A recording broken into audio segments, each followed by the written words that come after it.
Hi Taurus, thank you very much for joining me. I hope that you are doing well. This is for any sun, moon, or rising Taurus sign. We'll take a look at the cards for the awareness or big ideas for the week, guidance and possible outcomes. I will also choose a few oracle cards for additional information. So without further ado, let's just get started with your reading.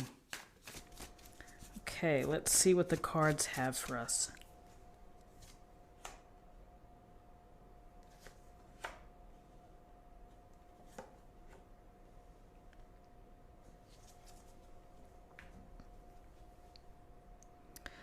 Okay, so we have the Hermit Major Arcana. We have the Emperor Major Arcana.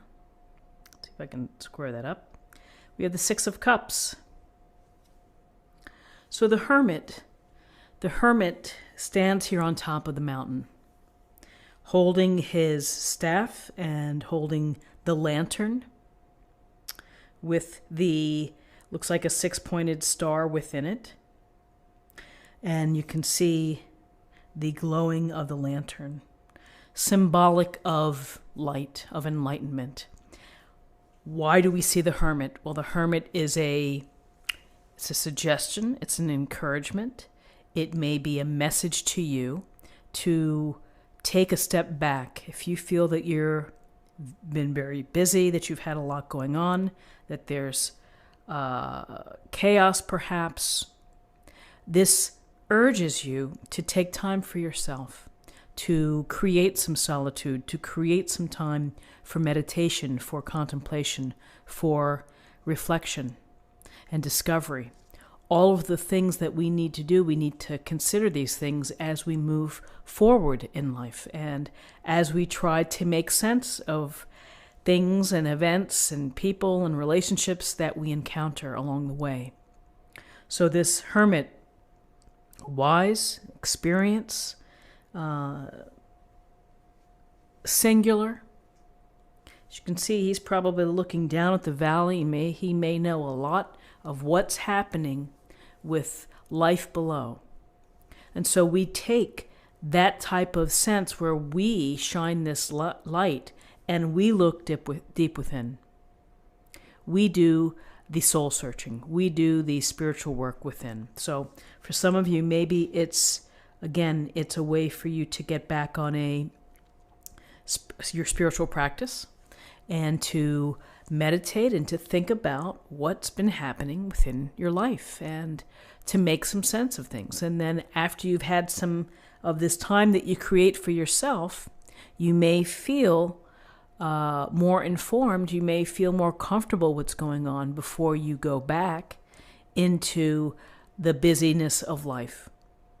Every day we're bombarded with messages from TV, from social media, from friends, from family. And here this is take your time, carve out the time for yourself. It's empowering as well as enlightening. So with this introspection, here is the Emperor. And the Emperor sits on his beautiful throne and his crown, and he has power. He rules. He is able to rule for the betterment of his people and his subjects.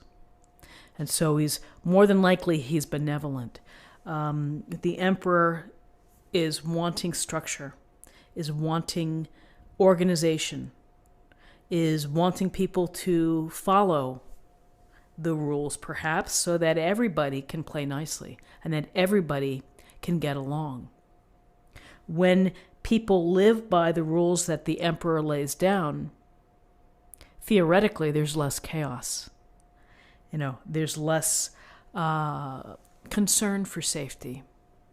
So how do we look at the Emperor in terms of our own lives? Well,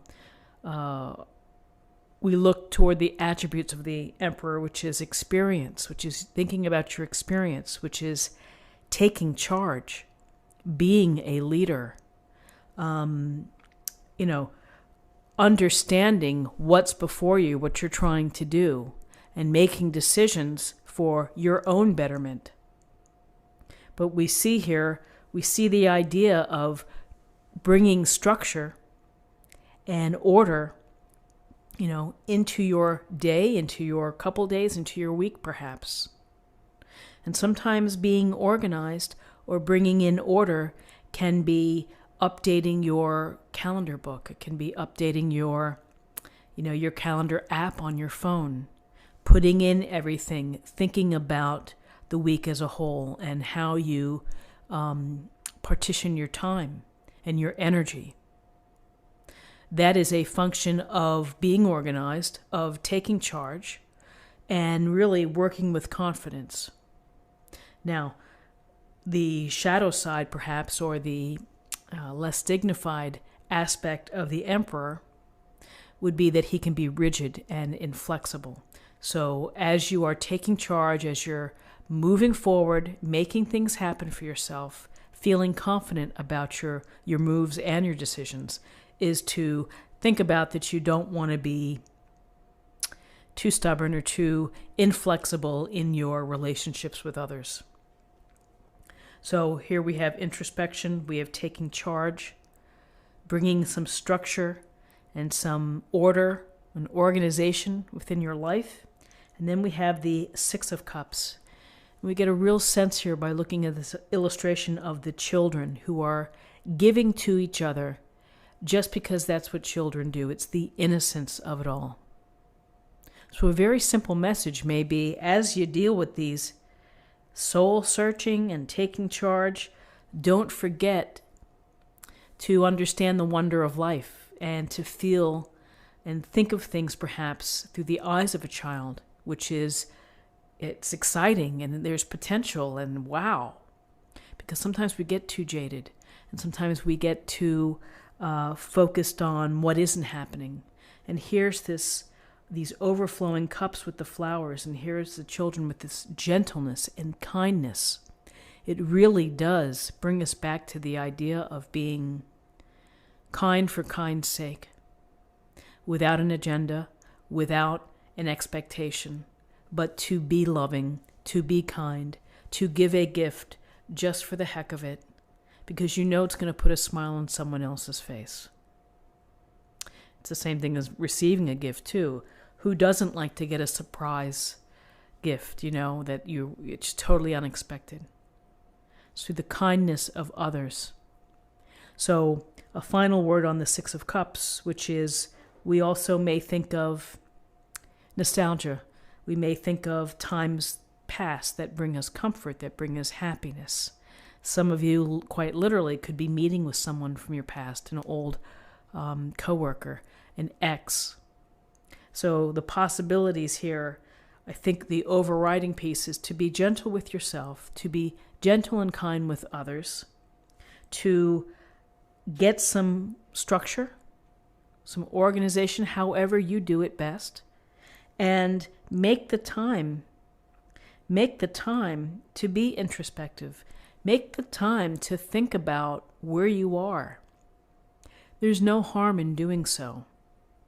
And to take yourself out of the busyness, to lead off with that practice, is going to give you a refreshed set of eyes. It's going to give you perhaps a reset in how you think and how you approach things, and can certainly lead you through a successful day and a successful week. So let's see what we have in terms of numerology. We have 9 and 4 is 13. 13 and 6 is 19. 19 reduces to 10. 10 reduces to 1. 1 is about new beginnings. It's about being an original. It's about leadership. It's also about being inspired. And so now I'm going to choose an oracle card for an affirmation for the day.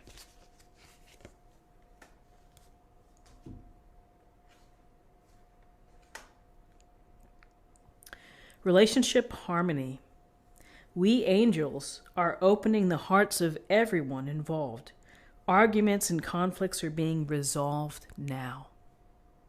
And I hope that they're being resolved through gentleness, through kindness, through your own personal wisdom, and through your desire for the benevolence of your own community, of the people within your life, the people within your circle.